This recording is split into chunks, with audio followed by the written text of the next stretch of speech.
एकदम लिया ने अरे आ गई हो, आ गई लेके पानी। और बाबूजी जल्दी पिए। अब बुझा तक हम परा निकल जिए त लेट काहे को देनी हां। अरे बड़ी दूर गई रहनी।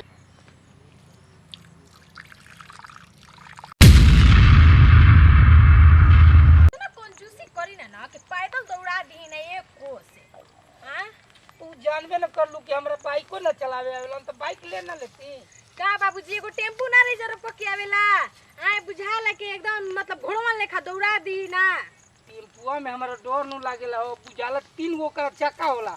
हमरा बुझाला कि हम न तब उलट जिए से ओकरा पर ना बैठल चाहिए ना। ए बाबूजी सुनी ना, हां चलत चलत ना अब हमरा बहुत जोर से प्यास लागल बा। बुझा तक एकदम प्राण निकल जी हमार। कहाँ यार सिवनवा में केरो पानी लौकता।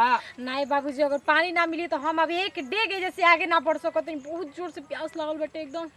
चलो ना है ये नहीं होती हो ना ना ए बाबूजी हमें जब बैठे तनी रोवा कहीं से पानी लेके आई सोचो में बहुत एकदम बुझाता कि मुंह अरे सुखता। कुछ औरी चलो हो ना बाबूजी रोवा समझी प्यास बिना एक डेग आदमी ना जला एकदम हम कब से बर्दाश्त को अरे कुछ औरी दूर चलो तब तू बोलत रह। चलो चलो चलो चलो चलो।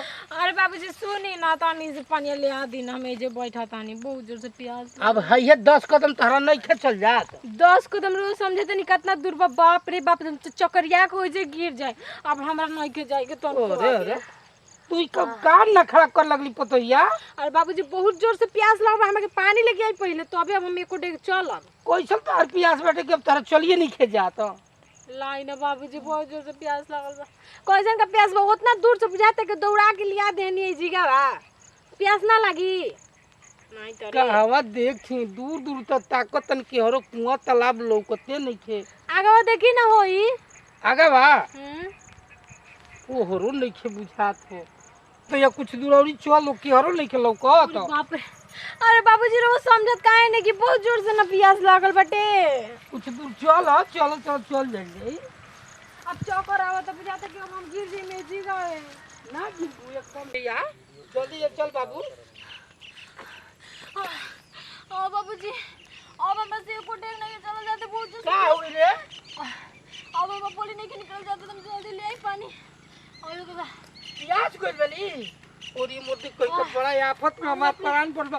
थोड़ी दूर दूर तक ताकत नहीं केरो चंपू को लेके बोलाइयो नहीं थे। चिल्ला दे बाबूजी जल्दी ले आई। आई भाई चोकर आवत है। और यार कोई नहीं खे लौकत पानी। एगो काम करी का हमरो बड़ी तेज पेशाब लागल बाटे।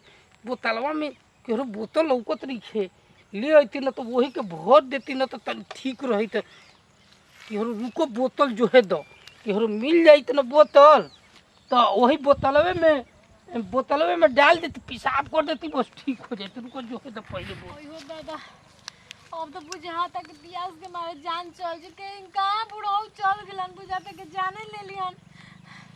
हाथ ना कंजूस ससुर होखेलन या तो धन बचा के जिन कौनी कटवतिया पर ले जाइन। अरे दादा बुझाता कि बोलियो नहीं के निकलत हाथ छूटत हटे। आई हो मैं केनो लौकतो तो नहीं खन के कहां चल गेलन। मैं ही से कहत रही हूं करे से कि बुढ़ाऊ के मत भेजाओ तो बुढ़ावे के भेजतन। अरे ये बुढ़ाऊ हमार जान लेली हन दादा। पानी के एक बोतल पानी ले ले को तो ना अयो दादा कहाँ चल गेलन। हम तो बुझाता कब मर जिम पियासे। बोलियो नहीं खेली करो तो बुझाता कि एकदम चटर मटर जीव करत हटे। जल्दी जल्दी पेशाब को लिया तो खेनो खत्म हो को सब घर जाए तो मुताला बा।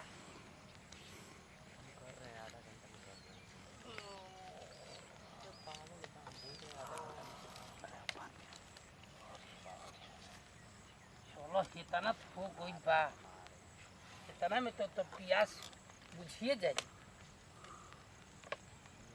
चलो वो कही कि कैसन ससुर पौले बनी दिलदारे ससुर पौले बनी झोट देना पानी लेके आ गई।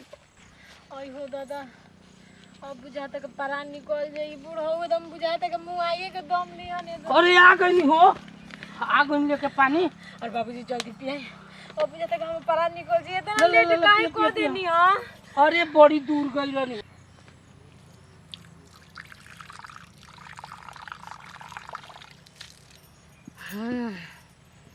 अरे मन जुड़ा गई। हाँ अब तो बुझाता कि जीव में जीव पड़ल। ये पता ए बाबूजी कैसन पनिया लागत रहे, कहाँ से लेके आनी जी? पनिया पनिया चिल्लात लो, दूर दूर तक ताकत रही कहरो चांपा कल बा। हे राम, ये तो पानी बुझाता कि हम लागत ऐसे जिंदगी में कैसन पानी ना पी, बुझाता कि एकदम नून छाल लेखा लागत पनिया। और तो हो सकेला ले नहीं हो पोखरवा में के पनिया ना, पोखरे के पानी अब कहाँ है के चांपा कल बा। पोखरा में गार धोइला से ओई में के पानी लेके आवत नी। अरे पोखरे में के पानी एजा सब पियत रहल हो, बहरी सिवानमा में कोनो का चांपा कल जाए बा। ती अब प्यास लागल बेटा, तो प्यासे के बारे जान जाता तो कोनो पानी पियई के बच न गइल जानो। लो है थलो।